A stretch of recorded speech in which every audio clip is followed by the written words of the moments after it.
اول كده ما نبدأ، انا حابة اشكر كل حبايبي اللي شرفوني بالاشتراك في القناة ونوروني وشرفوني، وبشكر برضو حبايبي اللي بيعلقوا لي بتعليقات جميلة وكومنتات حلوة زيهم. ان شاء الله كده عيلتنا تكبر بيكم، ونبقى اكبر قناة باذن الله في الدنيا كلها بيكم وبدعمكم وبكلامكم وكومنتاتكم الجميلة. النهاردة باذن الله جاية لحضراتكم بوصفة جديدة حلوة ولذيذة، ان شاء الله تكون خفيفة على قلبكم كده باذن الله وتكونوا مبسوطين بيها. اظن كده حضراتكم كده استنتجتوا احنا هنتكلم عن ايه النهارده. حذروا فزروا، هنتكلم عن ايه النهارده؟ النهارده باذن الله معانا وصفة الكيكة. يلا كده نسمي الله ونبدأ مع بعض. نقول المقادير بتاعتنا.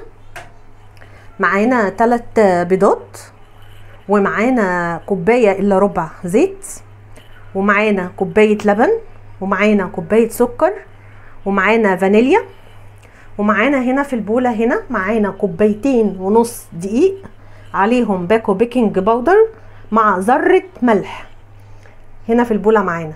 واهم حاجة ان انت لما تيجي تعملي الكيكة تعمليها بمقدار واحد. بمعنى ايه؟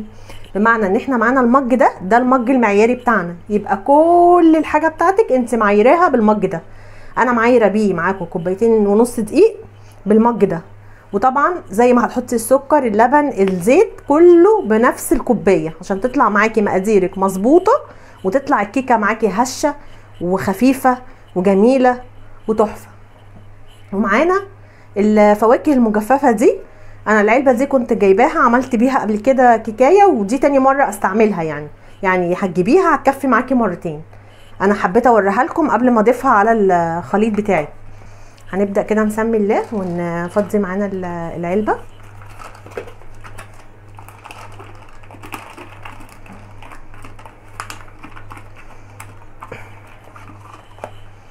طبعا كده ايه هتبقى ان شاء الله وصفة حلوة كده وسهلة وخفيفة على قلبنا.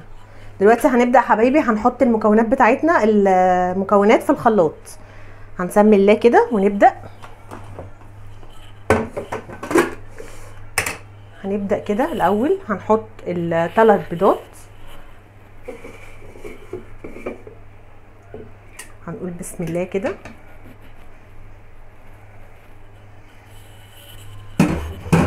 وهنبدأ نحط على البيض الفانيليا عشان ريحة الزفارة.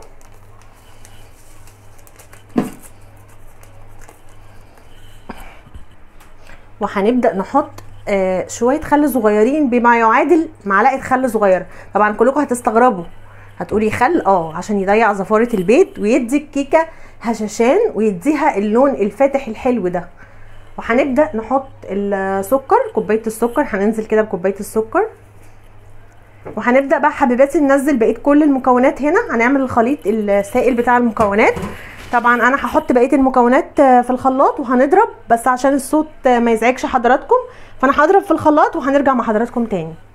بصوا يا حبايبي، احنا رجعنا تاني، ضربت كل المكونات في الخلاط زي ما وعدتكم ورجعنا تاني. كده اصبح معاكي الخليط هنا السائل، وهنا المكونات الجافه، وهنا المكونات السائله.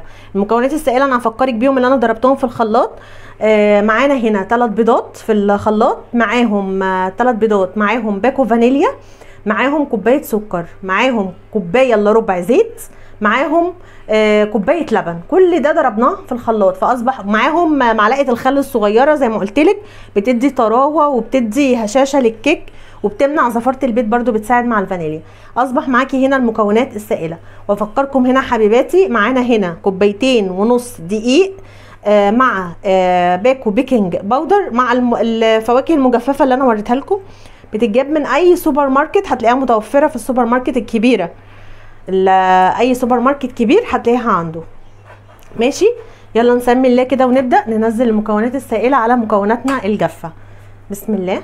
هنبدا كده ننزل الخليط واحده واحده. هنبدا كده مع بعض.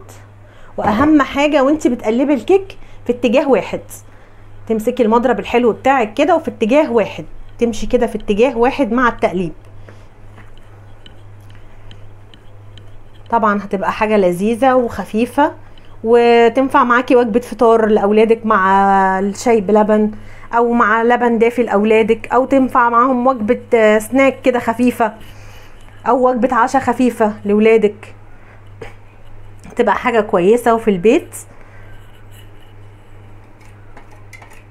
وسهله، سهله وخفيفه وبسيطه ومش هتاخد منك برضو وقت. هتبداي كده برضو زي ما قلتلك في اتجاه واحد، هتمسكي كده المضرب. اهم حاجه ان انتي تمزجي الخليط في اتجاه واحد. سمي الله كده ونبدا نمزج الخليط مع بعض. بصي القوام، بصي القوام بقى كله كده، تتاكدي ان الدقيق كله امتزج مع الحاجات السائله اللي كانت في الخلاط. تفضلي تضربي كده لحد ما تلاقي ايه القوام كله امتزج مع بعضه. وتتاكدي برضو زي ما قلتلك ان الدقيق كله داب مع المكونات السائله اللي كانت في الخلاط. تمزجيها كويس جدا مع الدقيق وكله في اتجاه واحد. دي اهم نقطه، ان انت ما تطلعيش الهواء اللي جوه الكيك، يبقى تطلع معاكي هشه وطريه وتطلع معاكي كده لونها حلو وفاتح. اهم حاجه. وان شاء الله عايزاكم بقى تجربوا الوصفه دي وتكتبوا لي بقى في التعليقات ايه رايكم. وعايزه برضو كومنتاتكم الجميله وتعليقاتكم الجميله. نبقى كده كلنا مع بعض كده اسره واحده، نتعلم من بعض ونشجع بعض وندعم بعض. ان شاء الله هتشوفوا معايا كل ما هو جديد. وزي ما وعدتك وصفاتنا دايما هتبقى سهله ولذيذه وخفيفه ومش هتاخد منك خالص وقت. بصي القوام بتاع الكيك، بصي تتاكدي كده ان كل الخليط بتاعك امتزج مع بعض. طبعا انتي قبل ما تبداي في المكونات بتاعتك بتبقي فاتحه الفرن بتاعك، مشغله فرنك على درجه حراره متوسطه 180 درجه، على درجه حراره متوسطه. فرنك لازم يبقى سخن قبل ما تدخلي الكيك بتاعك. ما تفتحيش عليه اول ما تحطيه، تسيبيه شويه. ما تفتحيش عليه اول ما تحطيه، لا تسيبيه شويه كده اهو. وتبداي بقى ايه تختبري السوا بتاعه بقى. هوريكي برضو دلوقتي معايا تختبري السوا بتاع الكيك بتاعك ازاي.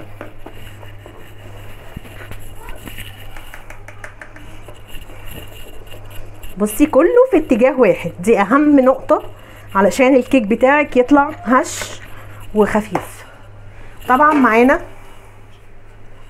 معانا هنا الصينيه بتاعتنا مدهونه ماده دهنيه اللي هي عباره عن سمنه، حته سمنه صغيره. لازم تدهني صينيتك كده عشان الخليط، ونسمي الله كده وننزل بالخليط علشان الخليط بتاعك ما يلزقش. لازم تكوني حاطه ماده دهنيه عشان ما يلزقش او يتحروق منك او كده. حته سمنه صغيره يعني. المهم ان انت ايه بتمزجيها في الصينيه بتاعتك، في الارضيه بتاعت الصينيه بتاعتك. تاكدي كده ان الخليط بتاعك كله نزل عشان تطلع مقاديرك مظبوطه. بصي القوام بتاع الكيك عامل ازاي، حلو وجميل وتحفه. اتمنى ان انتوا تجربوها وتكتبوا لي بقى رايكم في التعليقات. عايزه اشوف رايكم بقى وراي اولادكم ايه في الوصفه الحلوه دي.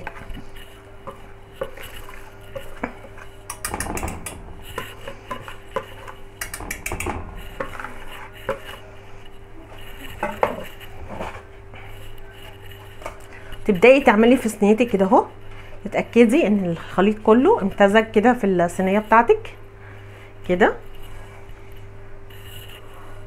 وتبداي تخبطي كده بحيث تتاكدي ان الهواء اللي في الصينيه يطلع. لو في اي هواء في الكيك بتاعك يطلع. ودلوقتي يا حبايبي هندخل الكيك بتاعنا الفرن وان شاء الله هنسويها ونرجع معاكم تاني. هنوريكم كده واحنا بندخلها الفرن. هنسمي الله كده ونفتح الفرن. هنسوي الكيك بتاعنا ونرجع لحضراتكم تاني.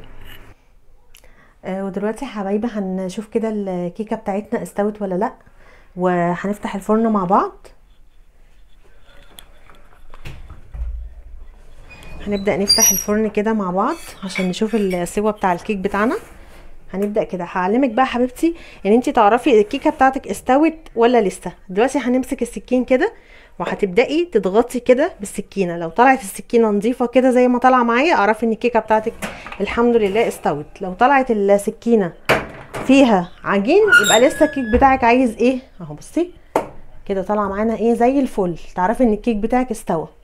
لكن لو طالعه فيها عجينه تعرفي انه لسه فاضل على السوا بتاعه شويه. ودلوقتي كده بصوا الكيكه بتاعتنا، بصوا بسم الله ما شاء الله تحفه، ولونها جميل وريحتها قلب الدنيا. اتمنى حبايبي تجربوا الوصفه دي، واللي ما اشتركش في القناه يشترك وتفعلوا زر الجرس لكي يصلكوا كل جديد. واكتبوا لي بقى في التعليقات ايه رايكم في الوصفه الحلوه دي.